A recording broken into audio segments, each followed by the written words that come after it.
안녕하세요. 김광삼의 찐국TV 김광삼 변호사입니다. 전에 이혼 오픈런, 그러니까 줄 서는 거에 대해서 말씀드렸잖아요. 그런데 오늘은 이혼의 전략에 대해서 말씀을 드리도록 하겠습니다. 이혼에도 전략이 있나요? 사실 이혼의 정점은 크게 복잡하지 않아요. 뭐 네 가지, 세 가지로 볼 수 있는데, 이제 이혼을 하려면 일단 이혼 사유가 있어야 하잖아요. 그걸 이제 이혼 파탄 사유라고 하고, 유죄례 청구 문제가 있고요. 양육권이나 이제 친권자 지정에 관한 것이 있고, 그 다음에 이제 가장 중요한 것 중에 하나가 이제 재산 분할이죠. 그런데 아무것도 준비하지 않는 상태에서 무작정 이혼하겠다고 시작하면 결과가 아주 불리하게 끝날 수 있어요. 그래서 뭔가를 준비하고 계획하고 전략을 세워야 하는데 이것을 변호사의 도움을 받으셔야지 성공할 확률이 크다는 거죠.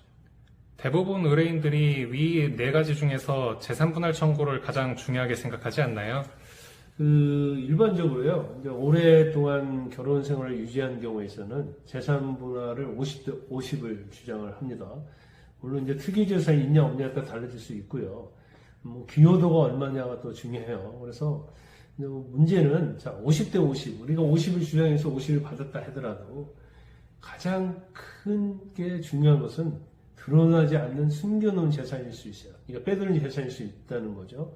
그러면 사실 50대 50을 받는다 하더라도 내가 가지는 재산이 20대 80이 될 수 있고 70대 30이 될 수 있고 경우 때는 10대 90이 될 수 있거든요.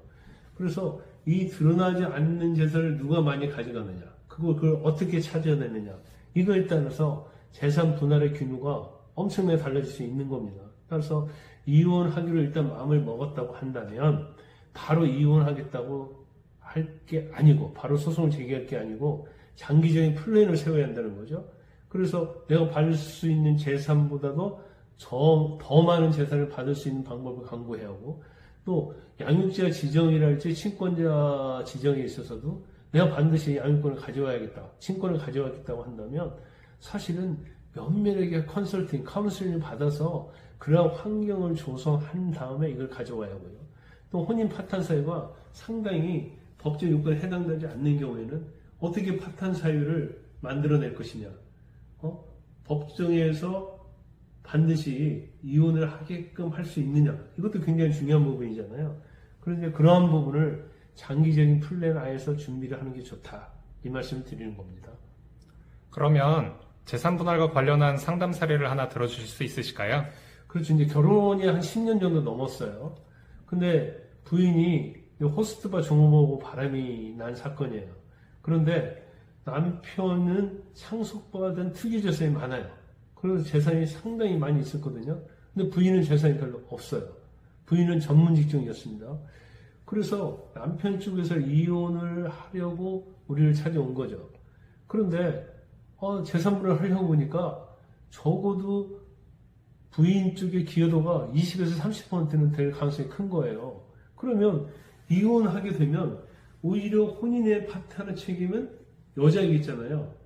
그런데 재산 분할할 때 여자가 이 남자분의 재산이 100억이라고 한다면 그냥 20, 30억은 그냥 가져가 버리는 거예요. 그렇게 되면 아니 바람은 여자가 피고 돈은 남자가 더 20, 30을 줘야 하는 그런 경우가 생길 수가 있죠. 그래서 이제 저희한테 컨설팅을 받고 지금 이혼을 하면 안 된다 해서 그때부터 장기 플랜 하에 계획을 세워서 결국은 시간이 좀 많이 지난 다음에 재산을 많이 주지 않고 이혼한 사례가 있습니다. 결국 이혼하려고 마음을 결정했다면 미리 전략을 세워서 준비를 해야 한다는 거네요. 그렇죠. 일단 뭐 이혼하려면 혼인 파탄 사유가 있어야 하는데 대부분 이제 성격 차이 가지고 이혼을 하려고 하는데 성격 차이 가지고는 이혼이 되지 않습니다. 그래서 이혼을 하고 싶어도 뭐 저희한테 와도 파탄 사유가 없으면 이혼할 수 없다고 얘기를 하죠. 근데 사실은 이 성격 차이가 큰 것은 뭐 그 폭행, 가정 폭력이나 이런 거 못지않게 굉장히 고통스러운 거거든요. 물론 이제 혼인을 하기 어려운 뭐 중대한 사유가 있는 경우에는 뭐 될 수도 있겠죠. 그런데 일단 이제 민법이 규정하고 여러 가지 파탄 사유가 있지만 여기에 해당이 안 되면 사실은 이혼 소송이 너무나 오래 걸리고 너무나 시간적이랄지 비용적인 측면에서 좀 어려울 수가 있어요. 그래서 이혼 소송을 하고 싶다. 뭐 재산 양육, 뭐 재산 그런 거 좀 상관없이 그러면 미리 파탄 사유와 관련돼서 만들어야 하는 그런 것이 있어요. 제출해야 하는 게. 그렇기 때문에 일단 배우자에게 뭐 제가 좀 약간 참고로 말씀을 드린다면 배우자하고 이혼을 하고 싶은 생각이 있다 하더라도 먼저 배우자에게 이혼하자는 말을 꺼내면 안 됩니다. 왜냐하면 이미 이혼하자는 말을 꺼내버리면 배우자가 오히려 전략을 세우게 되는 거예요. 그러면서 재산도 빼돌리고 또 경우에 따라서는 우리에게 불리한 증거 자료를 또 수집하기 때문에 또 재산분할과 관련해서 마찬가지겠죠. 그래서 그 부분에 대해서는 일단 이혼 마음이 있으면 일단 컨설팅을 받아라. 그런 다음에 절차를 진행하라. 컨설팅 받기 전에 먼저 남편에게 이혼하겠다, 부인에게 이혼하겠다고 먼저 말을 꺼내는 것은 주의하셔야 합니다. 이혼 사유가 성격 차이 등 파탄 사유에 해당하지 않는 경우에는 이혼하고 싶으면 어떻게 해야 하나요? 여기서 일일이 말하기 어렵고요. 일단 상담을 통해서 뭔가를 찾아내야 하고요. 또 어떤 이혼 사유가 될 수 있는 것을 만들어낼 수 있는지 여지를 한번 봐야 돼요. 그런데 이제 구체적인 것은 여기서 말하기가 좀 어려운 부분이 있죠.